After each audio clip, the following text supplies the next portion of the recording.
बिस्मिल्लाहिर्रहमानिर्रहीम। आज हम आपको जिस किताब से एक हवाला देंगे शरह ख़साइस एहलिया जी, हमारे पास ये कारी ज़हूर अहमद फैज़ी की है, मकतबा बाबुल इल्म, गज़ाली स्ट्रीट, उर्दू बाज़ार, लाहौर से। क्या हवाला लाए हैं आपके लिए? वो हवाला ये है कि शिया जो झंडा उठाते हैं ना, आलम जिसको कहते हैं, आलम कह लें, झंडा कह लें, या जो भी जो उठाते हैं, उसकी अहमियत क्या है और ये अहमियत क्यों ख़त्म हो गई है अहले सुन्नत में। शिया तो आज भी इस झंडे को ज़िंदा करके बैठे हैं ना, चाहे वो उसको गाज़ी अब्बास अलैहिस्सलाम का आलम समझते हो, या करबला का झंडा समझते हो, या जो भी समझते हो, वो अपने जुलूसों में लाते हैं, उसको दिखाते हैं। उसकी क्या वजह है, क्यों वो इस सुन्नत को क्यों ज़िंदा किए हुए हैं।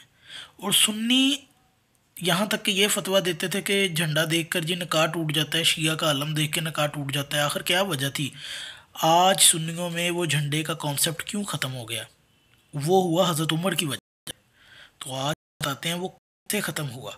इनके इमाम जो हज़रत उमर हैं, वो झंडे की ख्वाहिश करते रहे, यहाँ तक कि वो कहते कि इतनी ख्वाहिश की कि बस और कभी ख्वाहिश ही नहीं थी, बस खैबर के दिन झंडा मिल जाता। मगर वो ख्वाहिश अधूरी रह गई, और आज तक अहले सुन्नत में शायद इसी वजह से बुग़्ज़ नस्ल दर नस्ल चला आ रहा है। तो जी ये हमारे पास मैंने आपको बताया, ये शरह ख़साइस एहलिया जी ज़हूर अहमद फैज़ी की, इसका सफ़ा नंबर है 132। ठीक है, 132 के ऊपर जो हदीस है ना, वो मुसन्नफ़ इब्न अबी शैबा की, सीरत नबविया की है जी, दलाइल नबुवा बहकी की है, और ये दीगर तारीख़ की किताबें भी हैं। तहज़ीबुल तहज़ीब भी में भी ये हदीस मौजूद है। अच्छा, इसके अलावा ये हदीस आपको मुस्नद अहमद में भी मिल जाएगी, दलाइल नबुवा अल बहकी में मिल जाएगी। खैर, ये हदीस हम यहाँ से पढ़ते हैं जी। क्या है हदीस है जी, लेकिन जहाँ पर मैं जाऊँगा ना, आपने वो देखना है। ग़ज़वा खैबर में हज़रत अबू बकर ने परचम लिया, फिर लौट आए और फतह ना हुई। ये मामला 40 दिन का है। 39 दिन तक तो शेखैन जाते रहे हैं, लेकिन उनसे ना कुछ हुआ नहीं है। ये हदीस है अहमद बिन हम्बल की, वो बुरैदा से नकल करते हैं। खैर, अबू बकर लौट आए, फतह ना हुई। फिर दूसरे रोज़ उमर ने परचम थामा, फिर लौट आए और फतह ना हुई। उमर ने परचम थामा था, ठीक है, लौट आए, फतह ना हुई। ये चीज़ आपने याद रखनी है। जब उमर परचम लेके गए, अबू बकर परचम लेके गया, लेकिन फिर हज़रत उमर को क्यों ख्वाहिश थी कि वो झंडा उनको दोबारा मिलना चाहिए? उसकी वजह ये थी कि अल्लाह के नबी ने फरमाया था, मैं झंडा उसे दूंगा जिससे अल्लाह और उसका रसूल मोहब्बत रखता है, और अल्लाह और उसका रसूल भी उससे मोहब्बत रखते हैं। ये तो यहाँ पर माशाल्लाह हमारे सर्टिफिकेट मिल रहे हैं जी, वो तो जन्नती, ये 7 जन्नती, ये 10 जन्नती। यहाँ पर जन्नती होने की बात नहीं है। वो तो अल्लाह और उसके रसूल को महबूब रखता है, अल्लाह भी उसको महबूब रखता है और रसूल भी उसको महबूब रखता है। ठीक है जी, हदीस की तरफ चलते हैं। फिर दूसरे रोज़ हज़रत उमर ने परचम उठाया, फिर लौट आए, फतह ना हुई। फिर महमूद बिन मुसल्लिमा शहीद कर दिए गए। फिर जब सब लोग लौट कर वापस आए तो रसूल खुदा ने फरमाया, कल मैं अपना परचम एक ऐसे शख्स को दूंगा जो अल्लाह और उसके रसूल से मोहब्बत रखता है, और अल्लाह और उसका रसूल भी उससे मोहब्बत रखते हैं। वो वापस नहीं लौटेगा जब तक कि उसे फ़तह हासिल ना हो जाए। इस हदीस में जी 2 चीज़ें हैं। एक तो महमूद बिन मुसल्लमा शहीद हो गए। वो क्यों शहीद हुए? क्योंकि वो लड़े होंगे तो शहीद हुए होंगे ना, अकेले तो नहीं ना शहीद हो गए होंगे। और फिर अल्लाह के नबी क्या इशारा कर रहे हैं जी, वो वापस नहीं लौटेगा जब तक कि उसे फ़तह हासिल ना हो जाए। यहाँ शहीद हो जाएगा या फिर फ़तह हासिल करके आएगा, ऐसे नहीं लौट के आ जाएगा। ठीक है, बाकी आप खुद समझदार है कि हदीस किस तरफ इशारा करती है।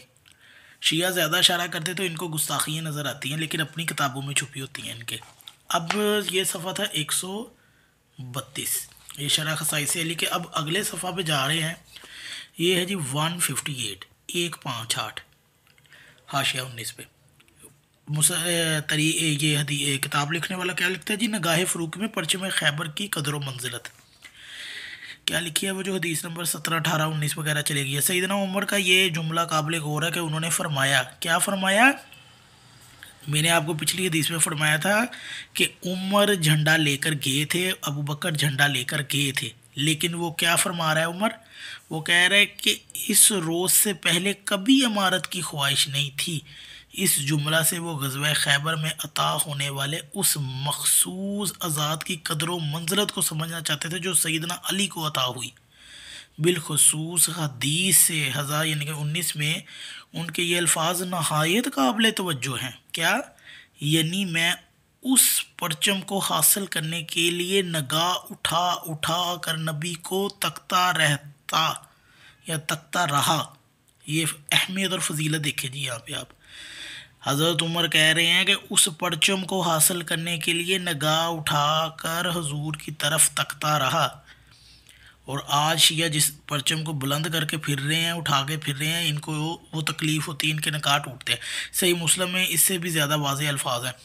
और उसमें परचम की खातिर बार बार अपना चेहरा नबी के सामने करता रहा, इस उम्मीद पर कि उसके लिए बुलाया जाऊं। किसके लिए?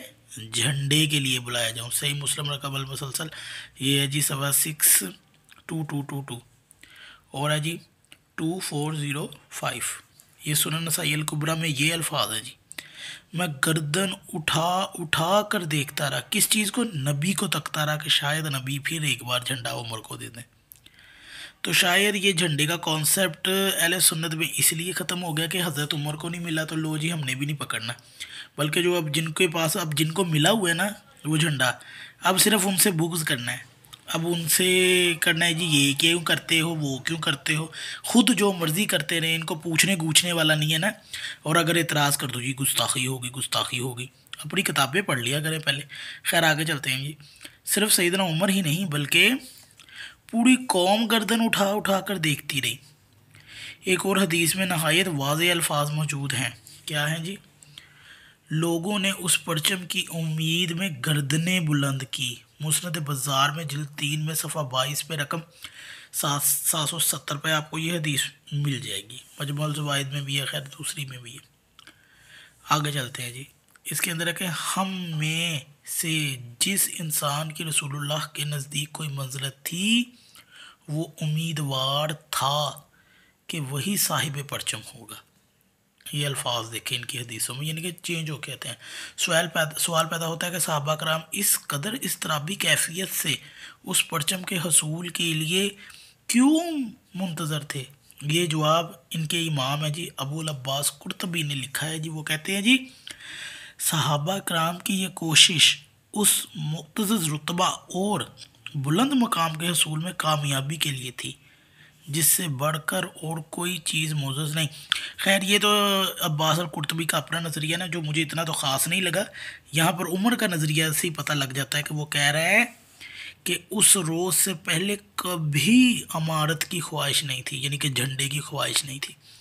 वो कहता मैं नबी की तरफ तकता रहा, उठा उठा कर नगाहे नबी को देखता रहा, लेकिन झंडा नहीं मिला। ये है फजीलत झंडे की। और शिया से जो बुग़्ज़ रखते हैं ना वो कम से कम हज़रत उमर से ही सीख लें। चलें उमर का ही उठा लिया करें, उसे ही उठा के अहमियत दे दिया करें तो बड़ी बात है। जो आजकल निकल आए हैं ना वो वफ़ात उमर पे और वफ़ात उस्मान वगैरह पे निकल आए हैं जो झंडे, कम से कम उसको ही उठा कर अहमियत दे दिया करें तो बड़ी बात है जी। अगली वीडियो में मिलते हैं। अगर आपको ये वीडियो अच्छी लगे तो ज़रूर शेयर कीजिएगा।